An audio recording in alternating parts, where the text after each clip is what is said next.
All right, well, we'll go ahead and get started. Welcome. It's May 27th, our first official summer meeting. I don't know if Johanna is planning on joining us. Sounded like probably not today, but maybe she'll be around over the summer.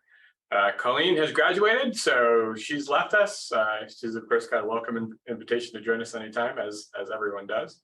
But I expect it's probably just going to be the three of us mostly this summer.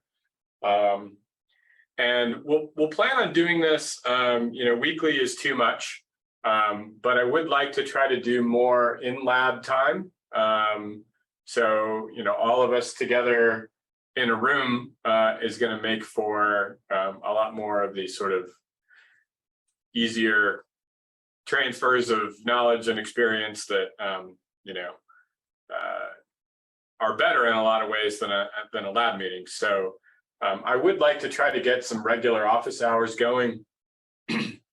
Ideally times that we can all come up with, that we can all be here, so that we can, spend a little bit more time together.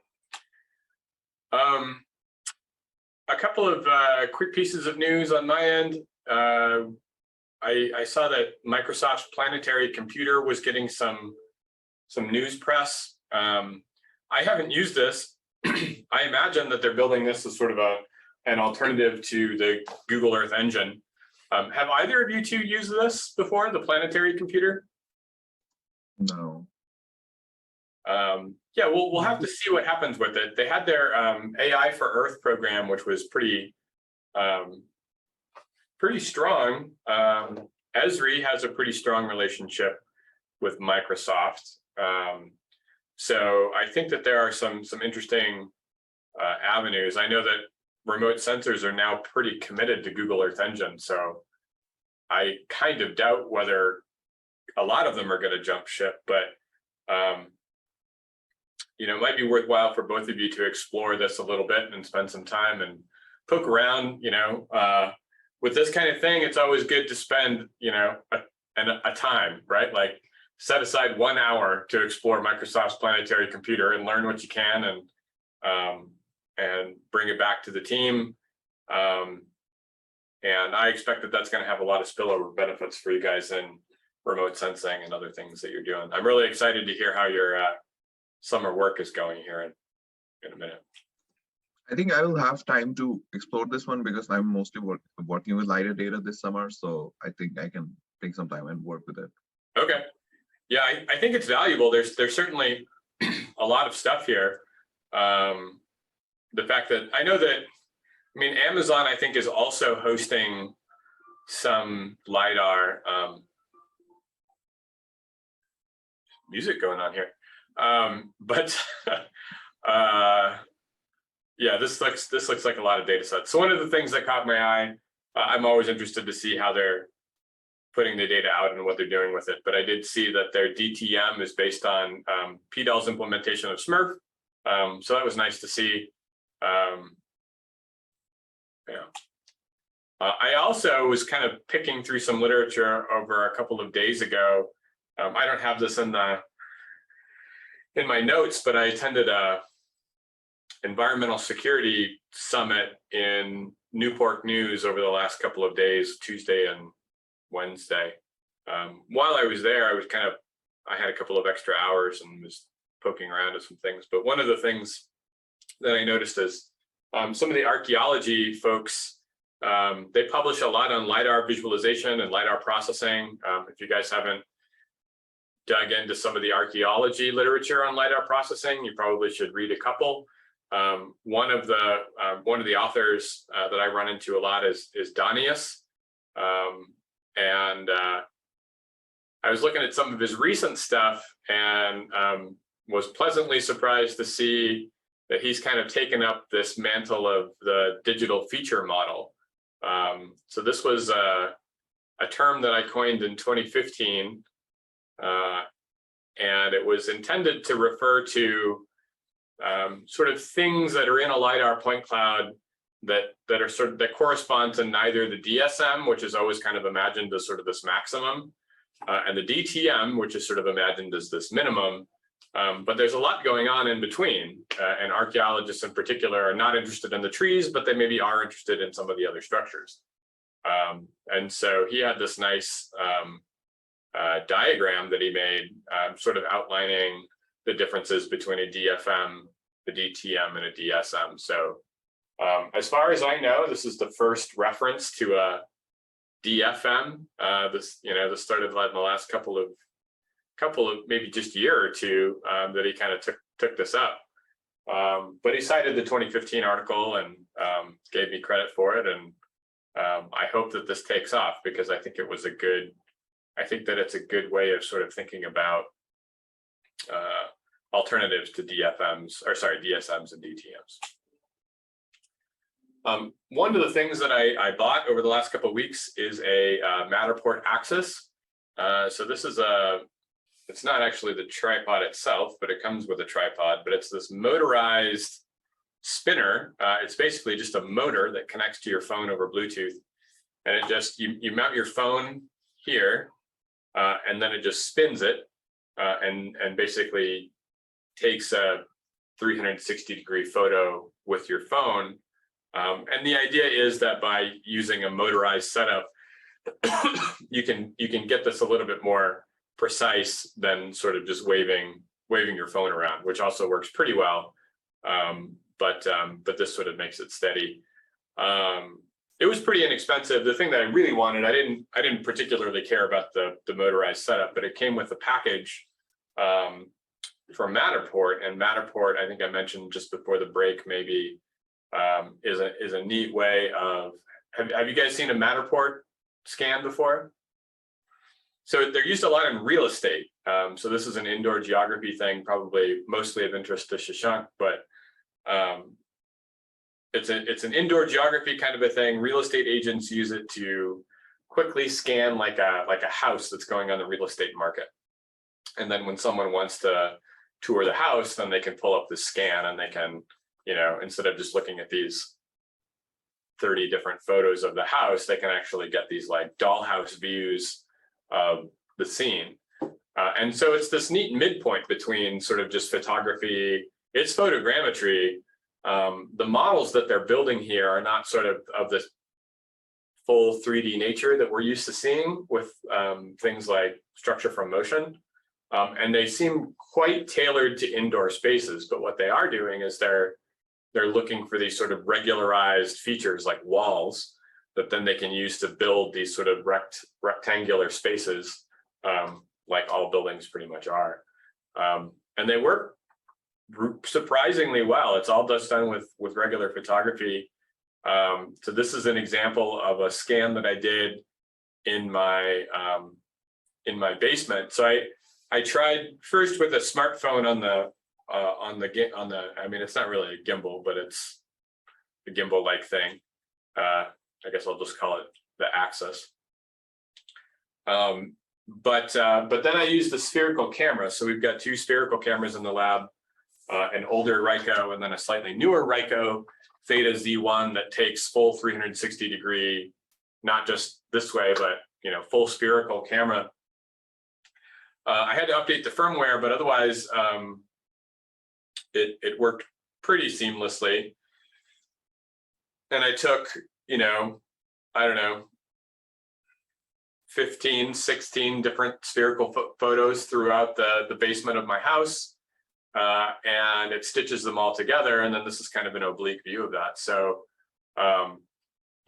structure wise, I think that this is the so-called dollhouse view. And there's a lot of really good stuff here, right? Like it's a lot messier it's a lot less messy than a normal point cloud.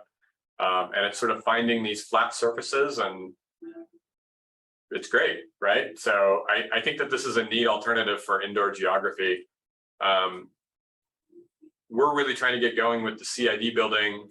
I reported on some of that in my sort of non-lab meeting lab report, which Shashank, you should definitely watch if you haven't already. There's a lot of stuff going on with the build project and the CID and indoor geography. So that one is a really important one for you to check out in particular. But I went over to the CID space and did a scan over there. Again, about 20 different scans, but it was a really suboptimal situation. There was a lot of activity in the space. I mean, I guess maybe not a lot of activity, but a fair bit of activity, people moving through the space and moving objects. And it was a sunny day. There were a lot of reflections. And so I got a lot of good spherical photos out of it. And this is one of them. Even these photos are powerful. I think that they're super useful for conveying what's going on in a space like this, because the field of view is just so much better.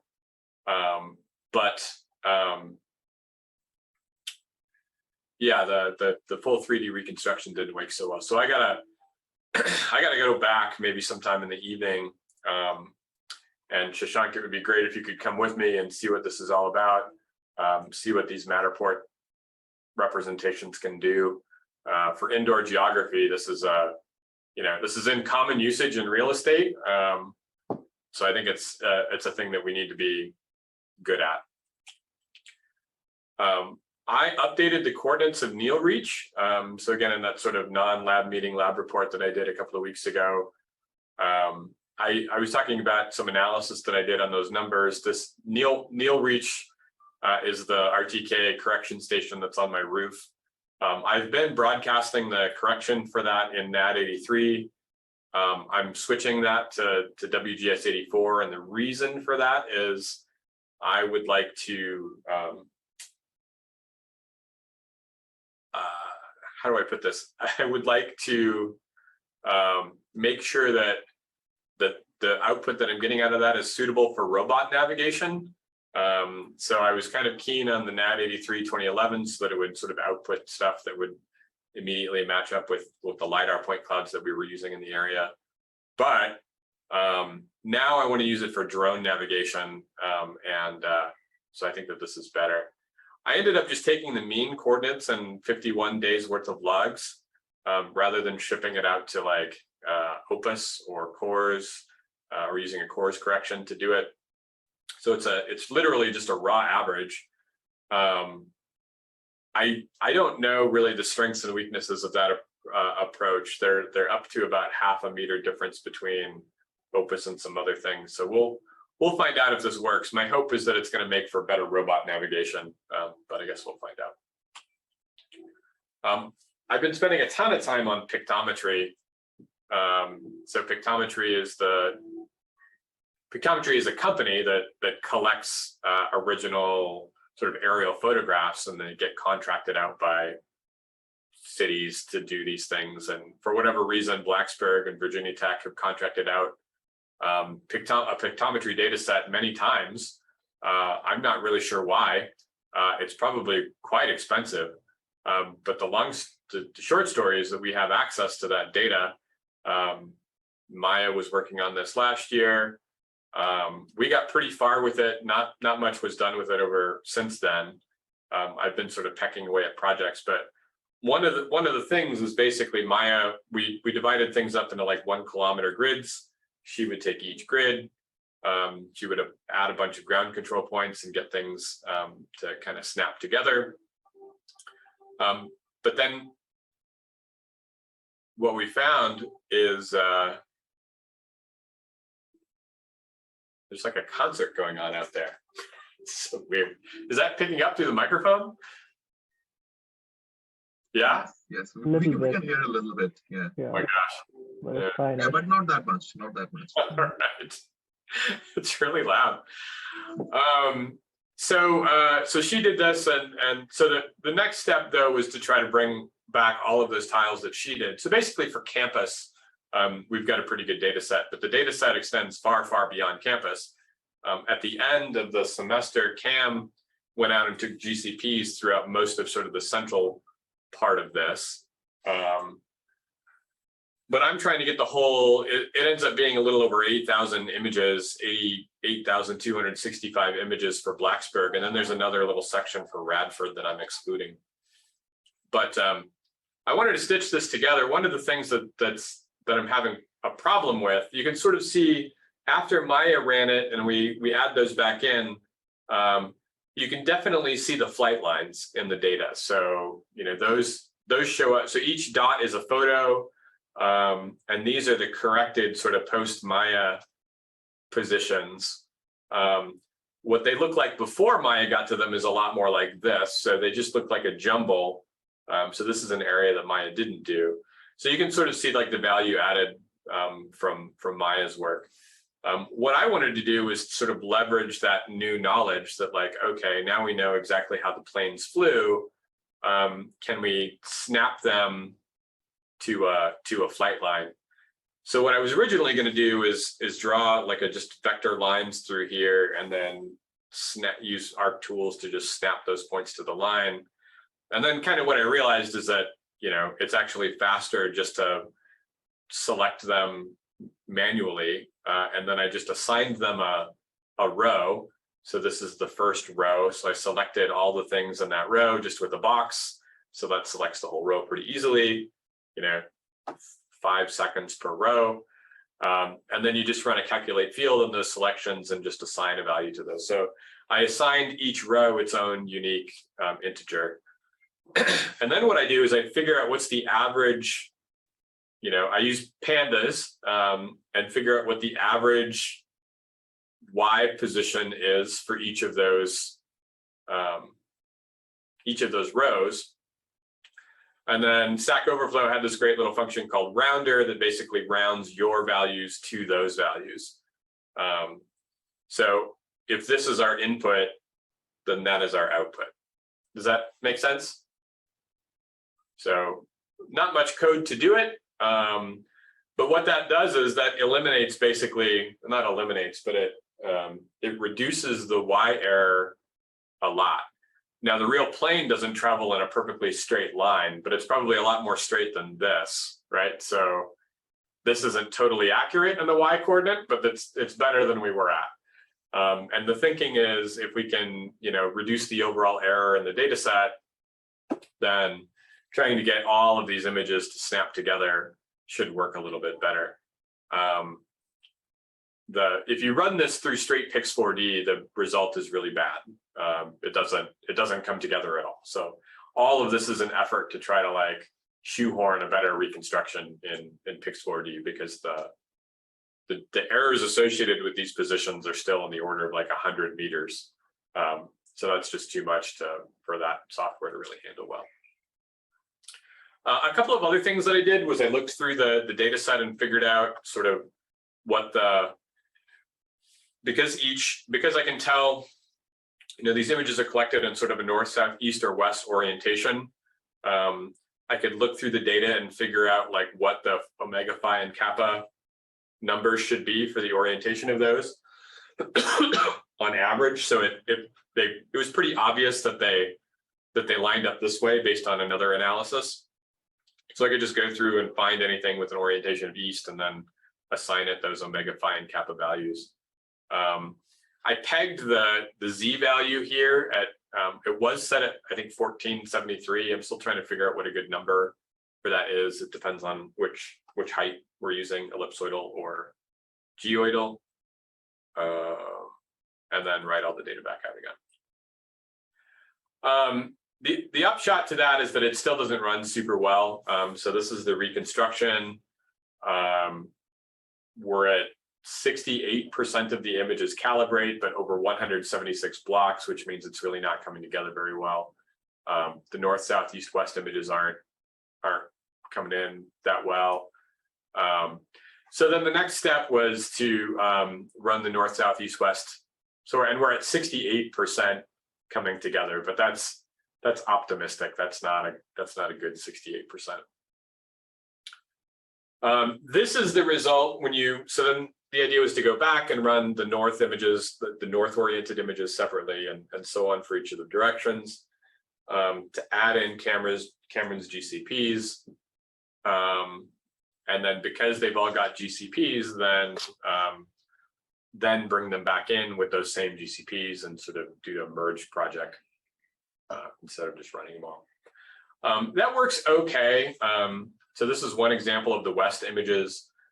Essentially what you're going to get, what we're getting out of these is you get these sort of big broad sections where things come together fine. And then you get these big like red sections where things don't come together fine. And these are generally like really wooded areas. So this data set wasn't collected with 3D reconstruction in mind. And so the reality is that the overlap on this is just not great. It's over the whole image set, it's pretty good. You end up with something like 16 images for every key point, which is good. But each image is, boy, we should run the numbers and find out. But I would say each image overlaps with another image by 30% instead of sort of, you know, like 80, which is what we would like, or at least 70. And so that causes problems in the reconstruction and just makes it difficult. And so we can still get this to come together. It just takes a lot of work. In addition to these sort of good sections and bad sections, you get these sections like this where, clearly a lot of error is happening here. So these cameras are technically calibrated, but you can visually see that they're calibrated wrong. So those are extra things to sort of watch out for. Just because the camera calibrates doesn't mean it was correct. Even so, when you bring those back together, they reconstruct pretty well in the area that we had GCPs. So I had asked Cam to do kind of the main area of Blacksburg, and he did a great job collecting points kind of all over the city. But and I told him not to try to do the whole thing, and yet here I am trying to reconstruct the whole thing. And so there's these areas outside of where Cam gathered GCPs where there's this really severe ghosting. So you can see sort of all 4 layers, north, south, east, and west, just stacked like sandwiched layers, and not reconstructing, not snapping together really well. Where we had a lot of GCPs, this wasn't the case. Like they came together pretty well, but outside of that central area, then it's not so good. So here we're at 76% reconstruction versus the 68. So a good jump in quality. We're down to 32 blocks instead of 100 and whatever. So, some good progress. The reality here is that we're still pretty short of where we need to be. There are a lot of miscalibrated images. This is sort of where we were as of last night. And I think what I'm going to do is put Cam's GCPs off to the side, and start trying to redo this work with Google Earth-based GCPs. We'll still do the whole thing kind of all at once. But my hope is that with these GCPs, we'll be able to finish it off. I don't know how much effort to pour into this. I've probably been at it about 20 hours. It would be great to get this data set working, because then we'd have a full photogrammetric reconstruction of Blacksburg in the area.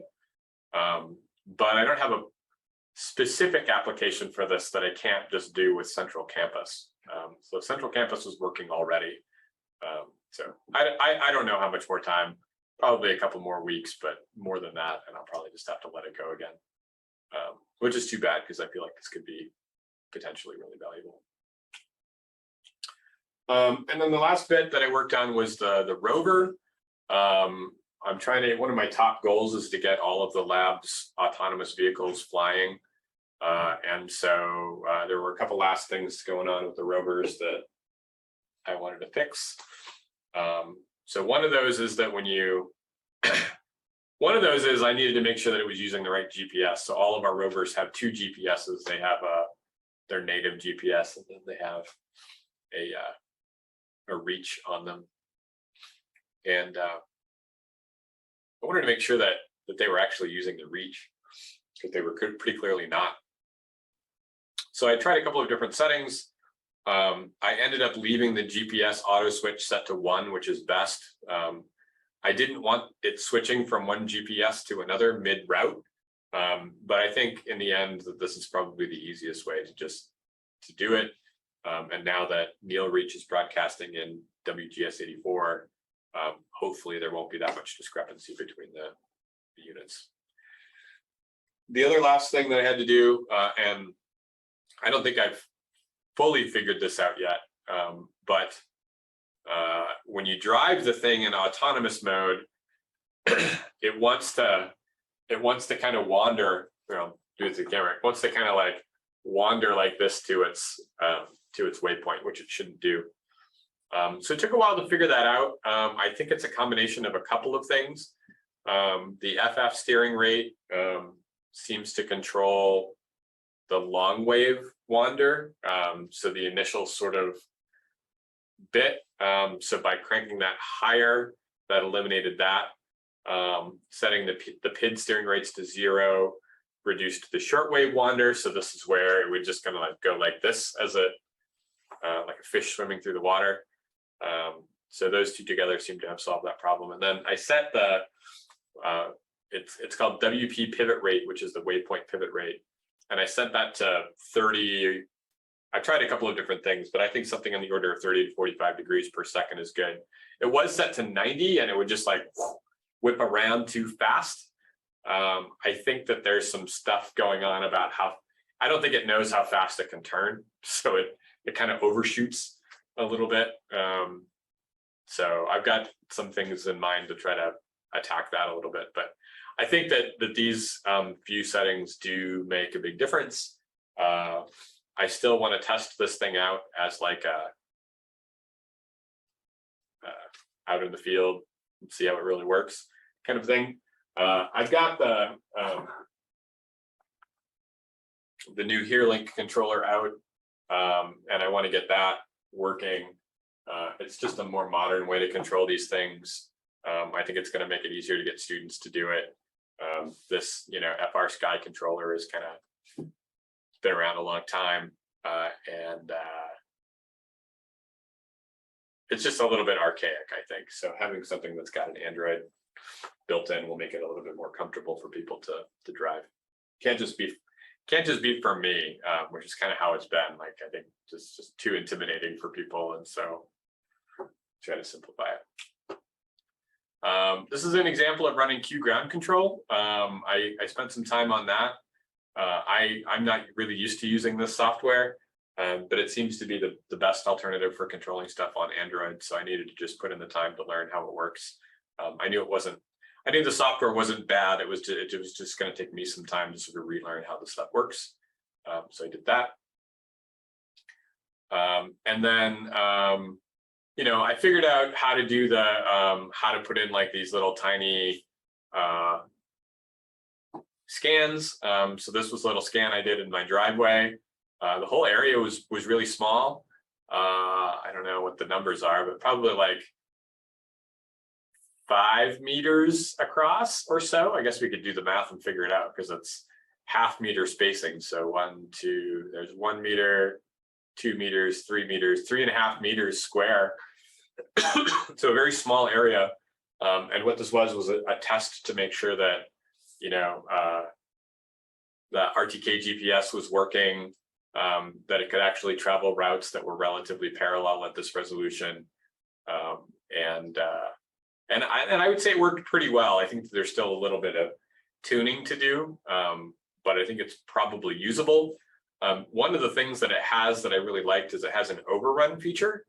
So I didn't use it, but what you can do is you can set it to, like, as it's following this little route, it'll go out by an amount that you tell it to, like 5 meters, and then it'll turn around and come back and do it again. And so what that does is it levels out a lot of the weirdness that happens at the end of the worst stuff that's happening right now is when it gets to the end and it tries to make that tight turn to come back, like it doesn't do that perfectly. And so having it kind of overrun and then come back again, I think is a great solution to that and solves the problem, although it would be nice to get something that didn't need to do that. It shouldn't need to do that. But I think the biggest use of autonomous rovers right now is actually homebrew lawnmowers. People are building like autonomous lawnmowers that can just mow their yard. And so tapping into some of that stuff would probably be really useful. I think that they put RTK GPSs on it and they program routes and they just let it run that way. I don't think they do it like vacuums that just kind of bounce around. I think they tell it how it should work. Alrighty, so that's it for me. The big thing on my plate this summer is the build project. Shank, I know you've got your hands full probably with your paid work that you're doing, but I'm hoping to bring you in for 10 or 15 hours a week on the build project to learn the technology. The new Blickfeld LiDAR is particularly great. It's like the Livox, but it's better. It's less noisy. It seems to just be a better version of that. So I think you'll like that a lot.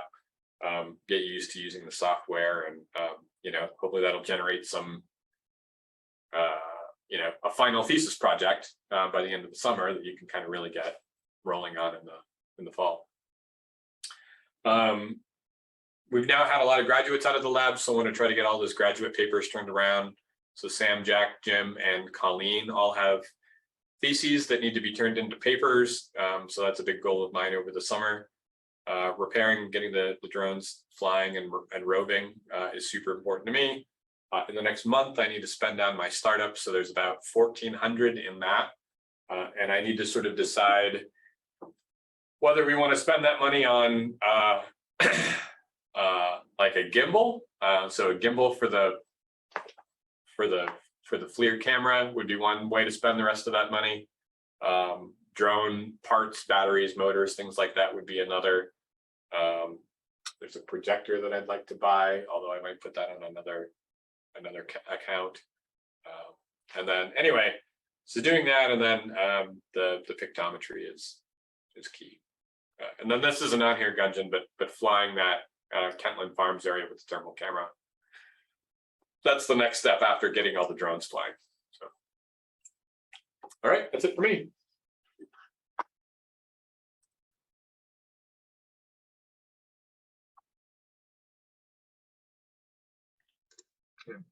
So do you want to go next? Can I go next? Yeah, sure. Please go ahead. So another thing we can do, just by the way, with small groups, and even during the regular lab meetings, my advice is to keep your microphones on if you can, because that's going to make this more like a conversation. The purpose of these meetings is to exchange knowledge, not watch presentations. So let's keep our mics on and let's talk to each other. Sure. I'll start sharing my screen. I hope you can see my screen right now. Yep. Yes. Okay. So last week was more like talking with Dr. Escobar on what things we are going to do in the summer, like defining it and listing the things I need to do. And I played with some ArcGIS Pro deep learning tools. I enrolled in some class they have like provided, and I'll be just like briefing on what I did last week. So the first deep learning project I did was the palm tree health assessment that's like available to everyone. It was supposed to like last around 2 hours 15 minutes according to them, but when I started doing it, I set the 20 epoch setting, and it took me like 5 hours just to run it. Maybe it's because of the PC I used. I tried to use it on my own PC, and like suddenly it shut down for the first time. And this was like a very basic tutorial for beginners to like see what deep learning is. It was fun, and like in the end we end up with some zonal statistics of the trees that are discovered according to the training data we put in. I think this was okay for me. Now I'm working with another tutorial which is called deep learning using ArcGIS. I think the first parts are like more focused on image analysis, and I'm like almost midway in this, and I'm like hoping to work on this and like maybe create a project of my own and see if I could like implement those things I learned. The next thing like Dr. Pingle shared was the point cloud rasterizer. When I tried to like open it, this gave me an error that said nvqdata.dll was not found. I ended up downloading it manually and putting it in the Explorer folder inside the installed application. Like then after I did this managed to open for like a few seconds. Then when I was like trying to figure out what I was supposed to do next, it just shut down. I don't know what's with this. So the other terminal that pops up when it opens up is like, it says something like this. Error in shader could not resolve timestamp. I'm not sure. Like I'm trying to figure out what this is, but I currently have no idea. I looked into the issues that were reported in the GitHub, but those were mostly related to other things, and there was nothing similar faced by anyone else. Maybe I'll try using this in Goose. Maybe that might be the issue. Do you Yeah, think? I think that would probably help a lot. So does your laptop have a NVIDIA graphics card? It does not have. Is that like? So that's going to be important for both your deep learning and Mhm. this. So almost all of sort of that kind of processing just has to use an NVIDIA card. So like the AMD graphics cards are great, but they just don't get utilized with this stuff. So yeah, I think remoting into Maverick or Goose. In fact, you might want to. I'm not sure how we're going to parcel out the machines, but Colleen is now done using Maverick.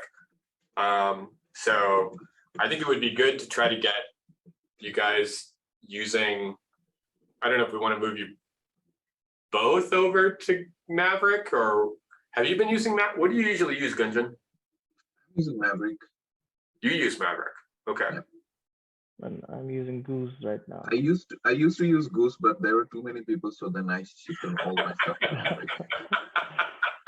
Yeah, that's kind of my impression. So I think what I'm going to do, I mean, I don't want to get too, I mean, well, I do and I don't. Like, this is the kind of thing that we need to talk about.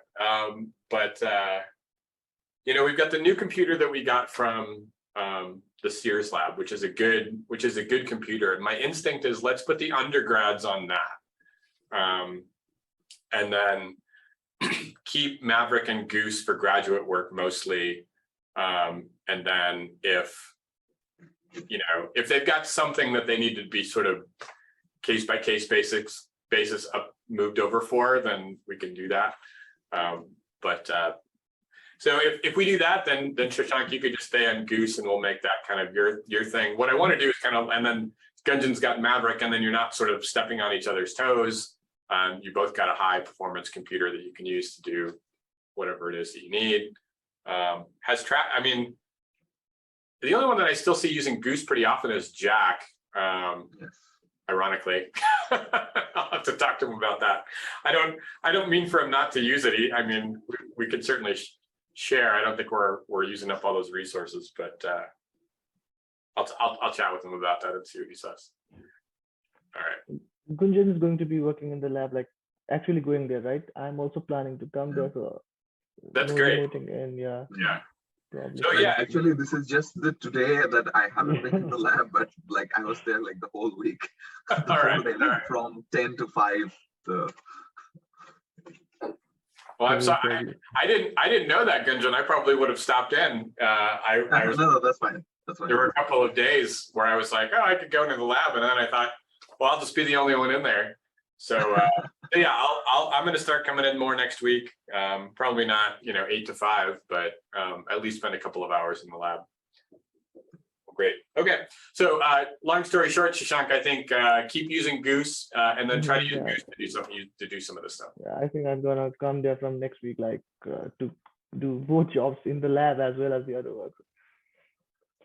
So summarizing the summer work, like Dr. Escobar and I listed a few things. So the basic things I worked on was like how to create a big inventory and like efficiently download all the data sets, because it's a lot of data sets that I'll be working on from 1980s to the present time, and it's covering most of the East Coast. So I have like a code that I have for a different website, not for the NDVI images, but for something other. So I'm just trying to like customize it for this.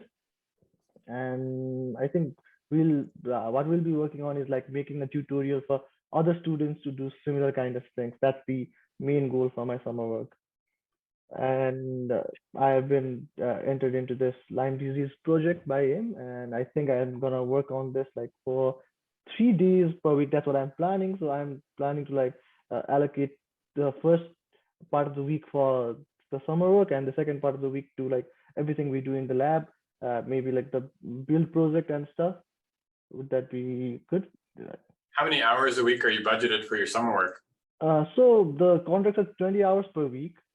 but I think it's like it does not have a particular. I asked him if I had to clock in and clock out. He said like I just have to show progress, so there's no time like constraint for me.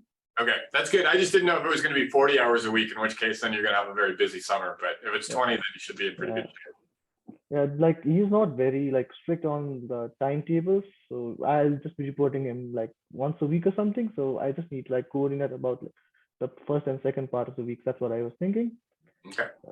So my goals next week are like to continue the things I'm doing. I'm like using my code, but I have heard from many people that Google Earth Engine might be the better solution. So I'm still like trying to figure out like if there's a way that I can do this efficiently with Google Earth Engine. I'm like almost good with the basic stuff, but so that's like my main thing. And like the deep learning things, I'm trying to like learn more things than other than like image analysis, maybe some LiDAR deep learning stuff. Yep. So I might travel Gunjan for like tutorials for the LiDAR deep learning things as well. Yeah, I'm interested in some of those tutorials as well. So I'm gonna borrow a page from your book and try to do those tutorials that you did. Gunjan, if you have time, maybe that's not a bad use of your time as well. The applications of deep learning are huge. So I think this is one of those things where a little bit of knowledge and getting comfortable with how to do it. I don't even think it's all that hard. My impression is that like the tools have been relatively well standardized now, and it's not, you know, it's work, but it's not like weeks of work like it used to be to get the stuff running. It's, you know, days, hours. It's great. And then I'm sorry. Yeah. No, I think I'll have to like learn the deep learning stuff, especially for the LiDAR stuff, because because one of my summer project is like to kind of like automate the process of like identifying tree rows, so that I can actually identify tree rows, like if I can identify the treetops and then like create lines and then select specific rows so that the foresters can cut it down so that the forest can like grow properly. So I think I'll eventually end up like learning this stuff so that I can do that project as well. So yeah, that's a great thing to do. I've got a Jupyter notebook, Gunjan, that I've got in my geography 1-page notebooks, where I had a colleague who was interested in trying to do that with corn. So could you identify the rows in corn? Okay. So I'll remind me, send me a note in Slack, and I'll send you a link to the notebook. And sure. It's pretty outdated, and I don't know how well it worked. I mean, it was kind of I probably did it 7 years ago. So but with the stuff that I was doing with the like finding the flight lines, right? That's exactly the same problem. Like you've got a bunch of dots. Can you figure out where the flight lines were? So yeah, maybe we can circle around about this a couple of times over the summer. Shashank, I would put on there to spend some time with the Microsoft Planetary Computer as well. Yeah. You know, I do think Google Earth Engine is probably the most well-developed, but Microsoft's got a ton of resources and they're really interested in solving these problems. So I would spend some time with that. I will look into it too. The other thing I wanted to ask was like, we talked about the NFrame Shear thing, like if we could get some other, do you want me to like get some other data set to like use in the Endomapping tools from Esri?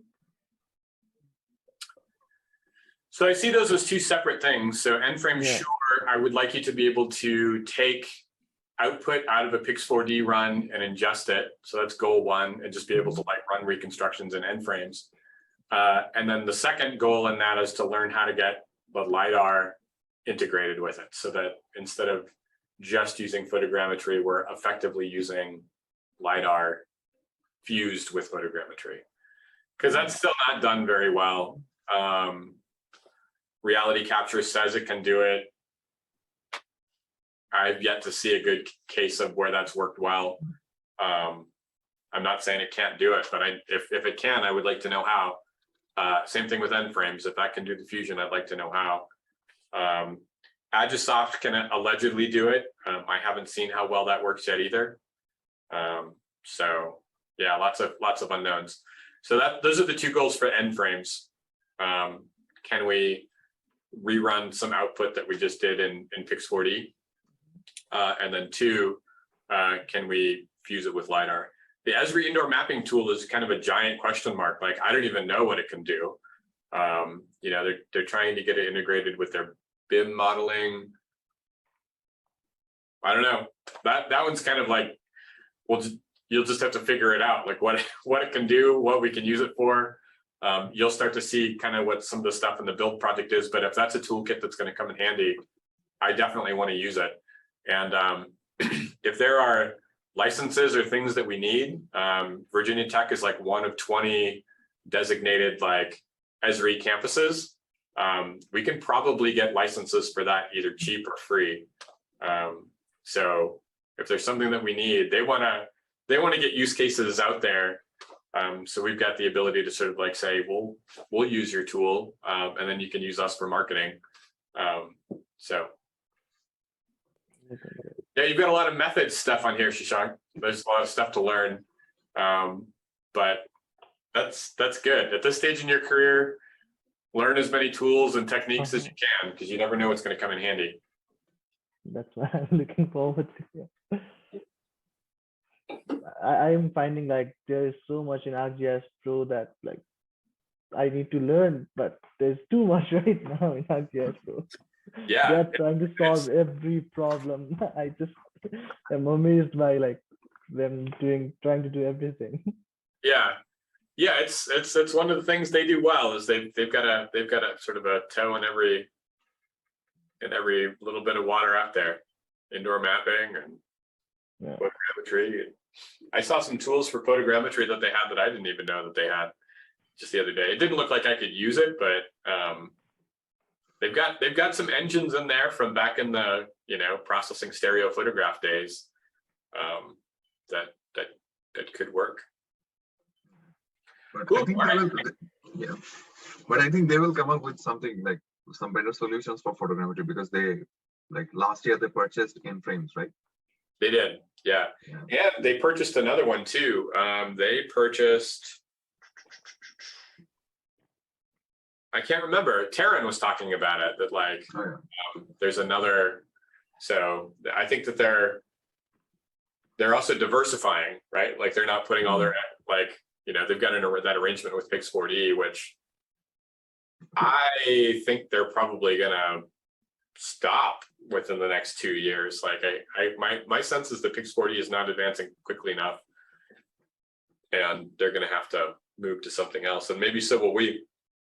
I talked about this a couple of weeks ago when I did my asynchronous report, but there's some really great stuff going on the open source side.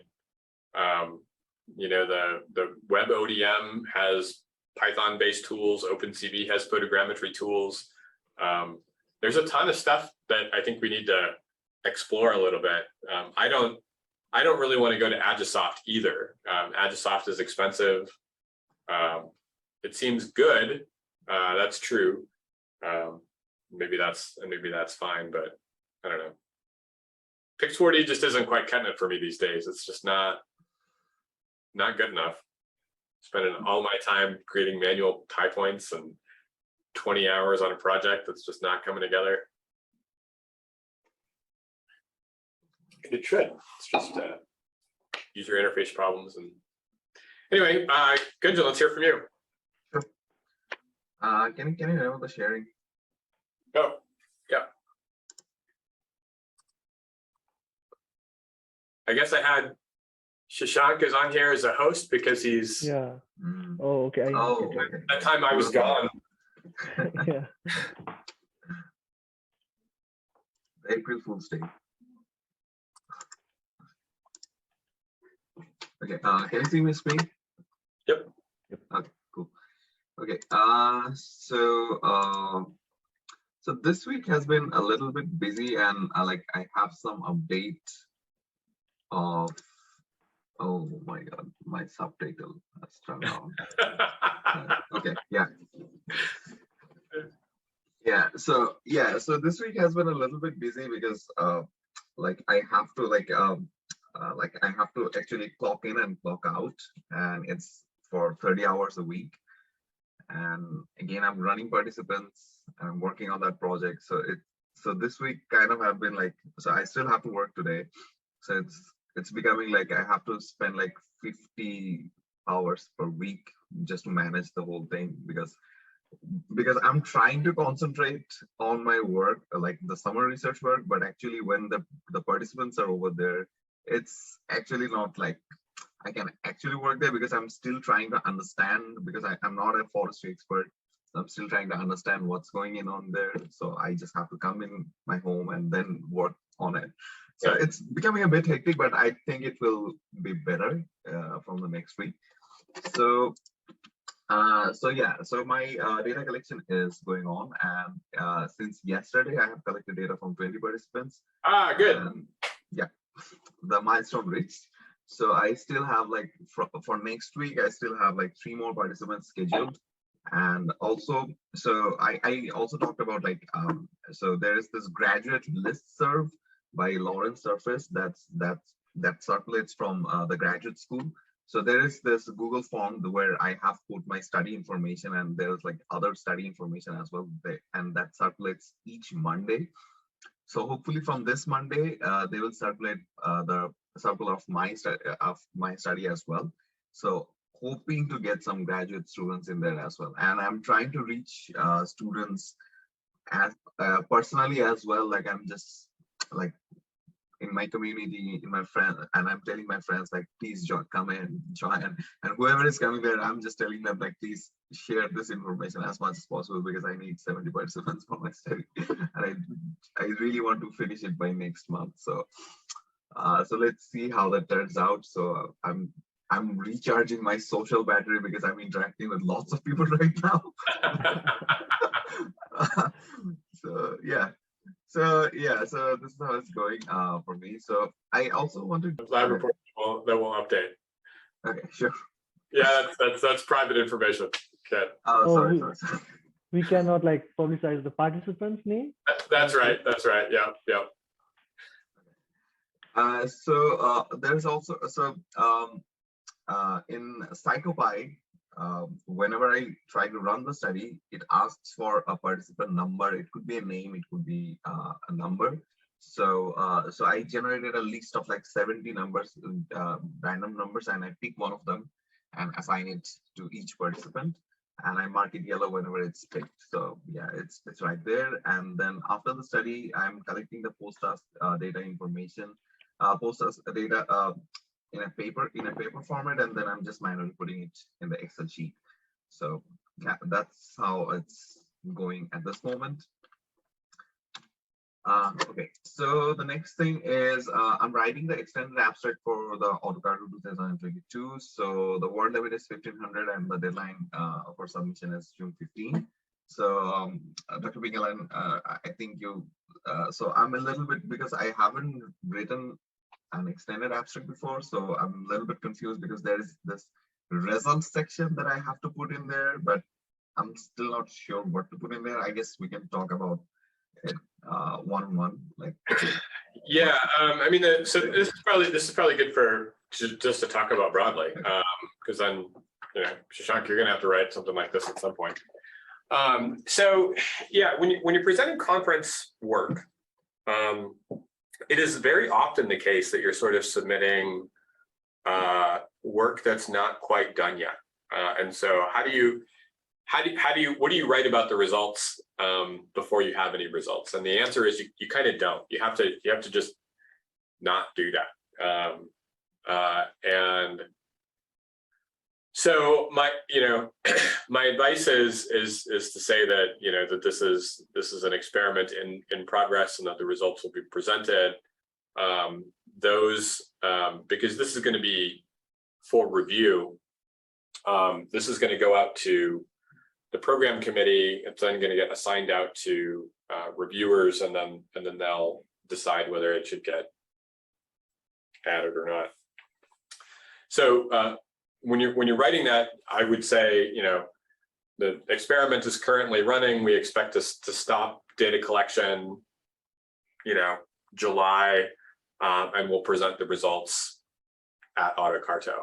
And then that way the reviewers know, like, okay, this experiment is nearly wrapped up. Like, it's not like, you're currently running participants. It's not in any danger of like not happening, right? That would be a red flag for a reviewer. So focus on your introduction and your methods and try to get all that in there. And then what you can probably do is upload a revised abstract at the end. I can bring this up at the AutoCarto planning meeting on Tuesday, and I can say, like, are we going to allow these updates? And the answer for that is going to be yes, but then we'll have an official word about that. Okay. But that was pretty common at AutoCarto 2020. We had a number of people who said, like, well, I've got an updated abstract that can go in the proceedings. So Okay. Yeah. We're good. Okay, cool. Yeah. Don't feel like you have to max this out at 1500, and don't feel like you need to write a lot of the stuff from scratch. So you should be borrowing Yep. heavily from your proposal. Yeah. Yep. Good.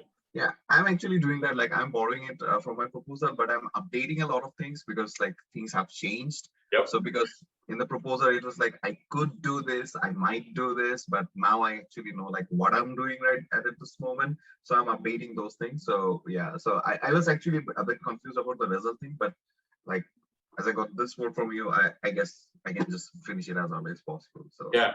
So the other thing is, have you started like a thesis document? No, not yet. Like, not a thesis document. Okay, so do that, because the changes that you're making here about maybe this and maybe that, and like the updates to the methods based on what we, like, that should all go in your thesis. So while you're doing this, like, make those changes immediately. Like, start a thesis document, seed it. The seed of it is your proposal, and then make those edits there, so that like you're writing your thesis now, you're updating the method section, and all at the same time. Sure. I'll do that. Okay. So the next update is about the summer summer research work. So I'm working with Dr. David Carter from Forestry, and he's actually the co-director of Forest Productivity Cooperative.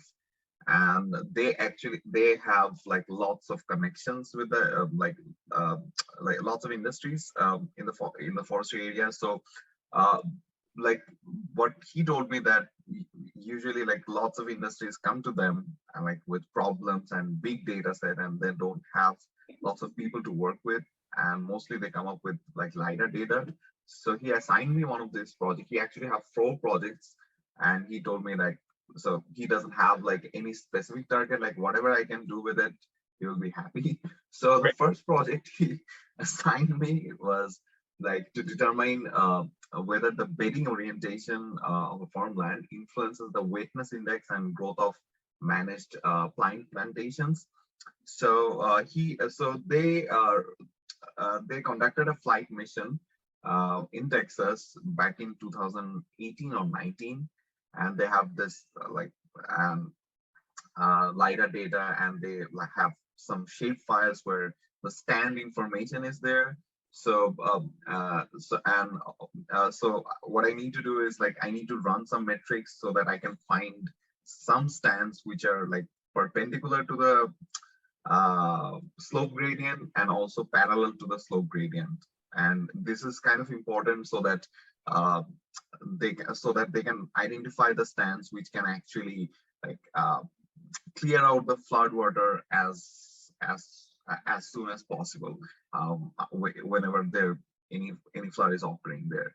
So, and I also have to like use Google Earth Engine, especially like Landsat data and also Sentinel data to identify the wetness index and also the growth, and also to identify the growth. So it will also be kind of like a time series analysis that Shashank is doing, and also compare between like these 2 types of bed, like the parallel ones and the perpendicular ones, like which one is performing better in terms of like reducing, like removing the flood water from the stands. So yeah, I'm trying to figure that out, and it's a bit time consuming.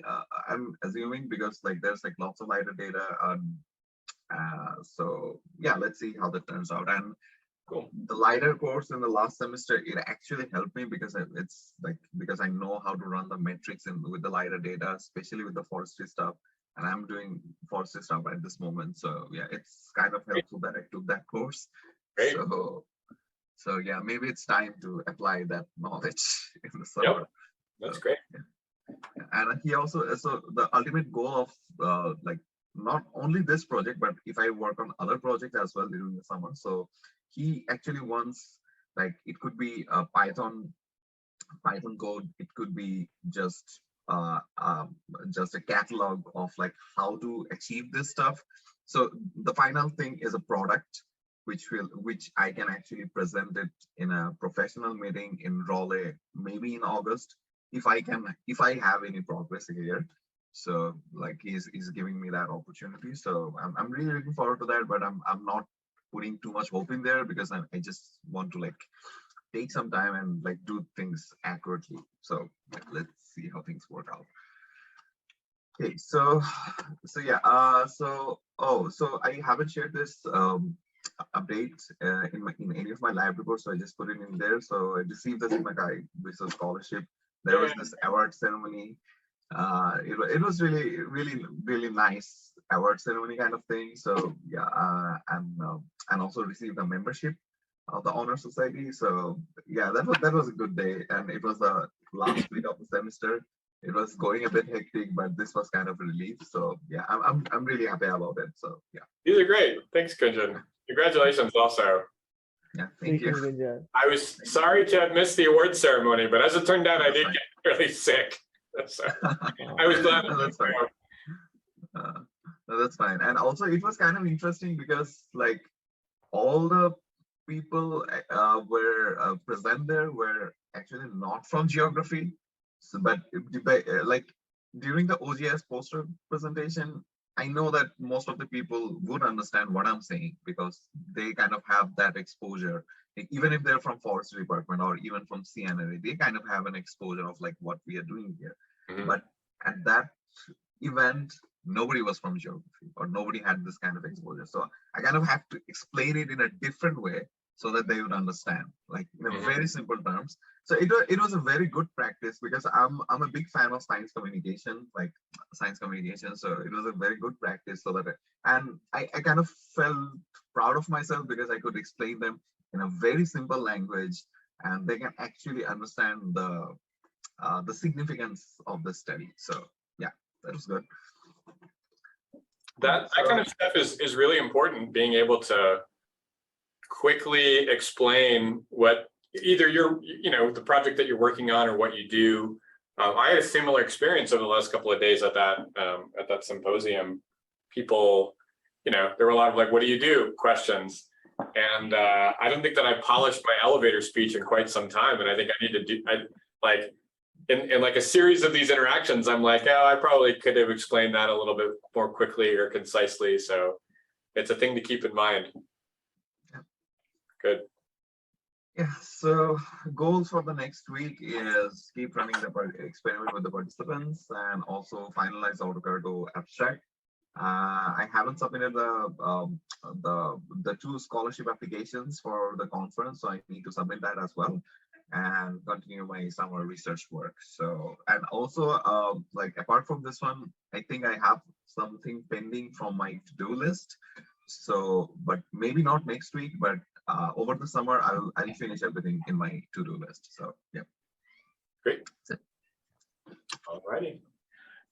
Did you guys want to meet one-on-one today? What is your schedule like? I'm available. Yeah. I'm available too. Do you want to meet? Do you have things to talk about, or yes?